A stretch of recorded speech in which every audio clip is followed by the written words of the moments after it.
Hi, this is Ayla, and this video is talking about beliefs. So in our lifetime, we learn things and we hold deeply held beliefs.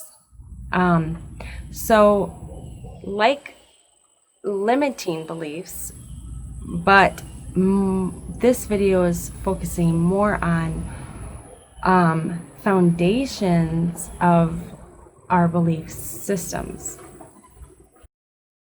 So if you believe that you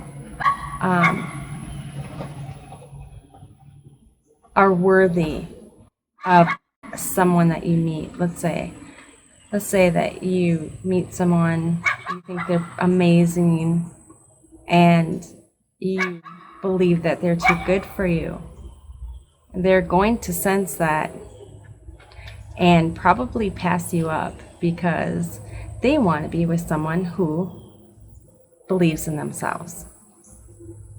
And if you look at, say, your religious beliefs, for example, part of the reason why I think that my self-esteem was low when I was young is because our society doesn't really support the individual, and religion pretty much dictates to you. They teach you to be self-sacrificing to the point that you're not even there.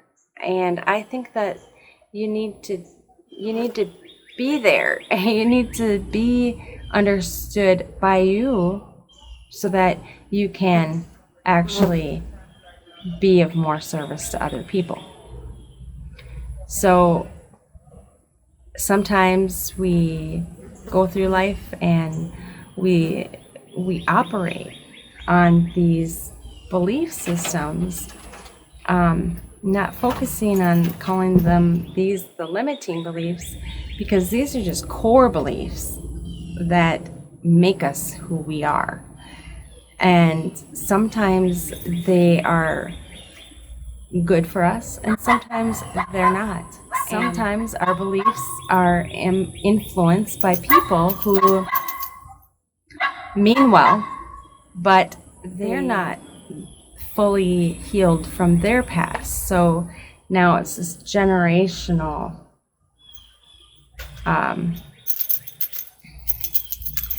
generation upon generation of these teachings, of these belief systems that are holding people back from whatever it is.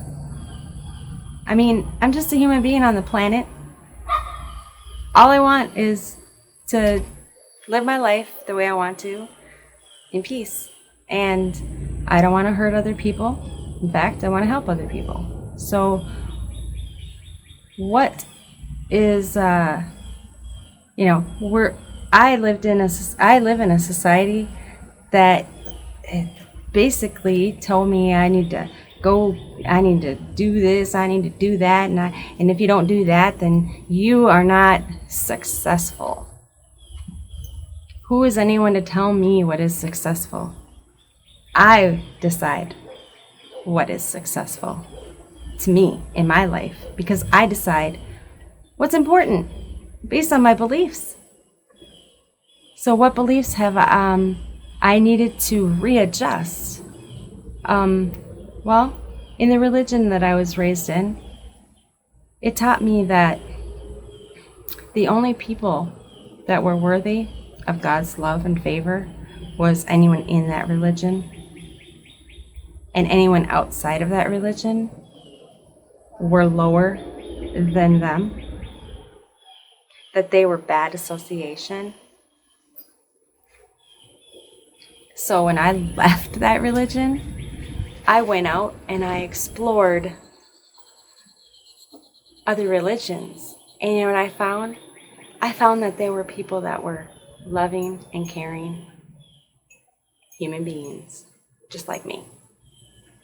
So sometimes we have to go into experiences that we might not feel comfortable with. For example, because of the religion I was raised in, there were no idols, no crosses, nothing. And in those churches that I went to, oh, they have statues and crosses and people praying differently than I'd ever saw or experienced. So even though those things were different, the bottom line is that we're all the same. And it's okay if they want statues or not. But the belief systems, really what is a core aspect of your entire being.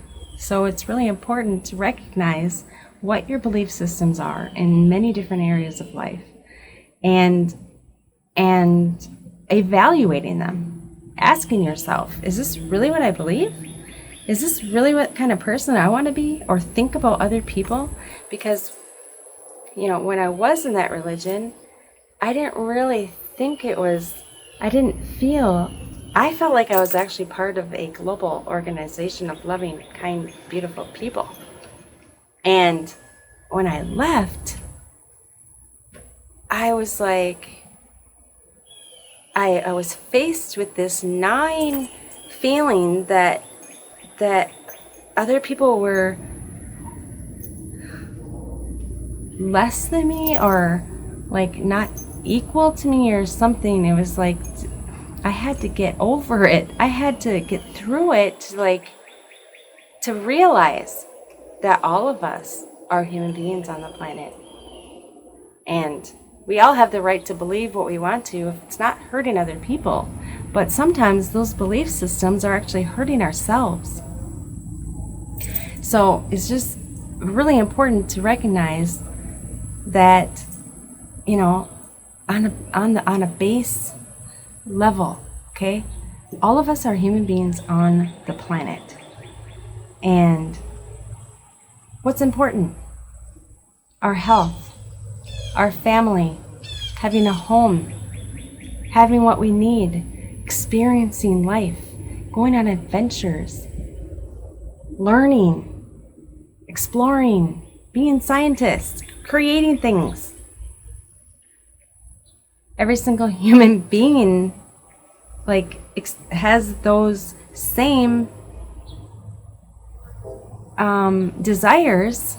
Maybe not all of them, but that's what's so beautiful about being human, is we get to be ourselves. We get to do what we want. But it's so intricate how things can just seem so good. Being in a religion with millions and millions of people on the same page. Oh, I'm so loved and you're loved. But they're less than me? How is that right? No. So sometimes there's cognitive dissonance, and it's so hard for people to face things that they had this deeply held belief forever and ever, and then for somebody to say it's not true or it's not good for you, they're gonna reject it, and it's called cognitive dissonance. I can't face that because it hurts so much to think that I'm wrong. That's ego. I am in support of the human experience, and I hope to awaken people to recognizing their own manifesting of their reality, because our belief systems have a lot to do with it. So what are your belief systems, and what belief systems do you have that you think would be of value to evaluate? Do you think other people are worth less than you? You're higher than them? Or do you see other people as equals? Well, how does this affect manifesting? It has to do with the resonation, okay? Like your frequency, other people are picking up on your frequency. So if you are egotistical and you think that you're all that, and other people just don't get it, it's not productive. They're not going to resonate with you. And wanting to manifest things in our life requires other people resonating with you, okay? And the universe resonating with you. Are you in unison with limitless pure consciousness? Do you understand what that is? Do you embrace gratitude, love for yourself, love for other people? It's really important to recognize what your core belief systems are. I hope you appreciate this video, and I'll see you in the next one.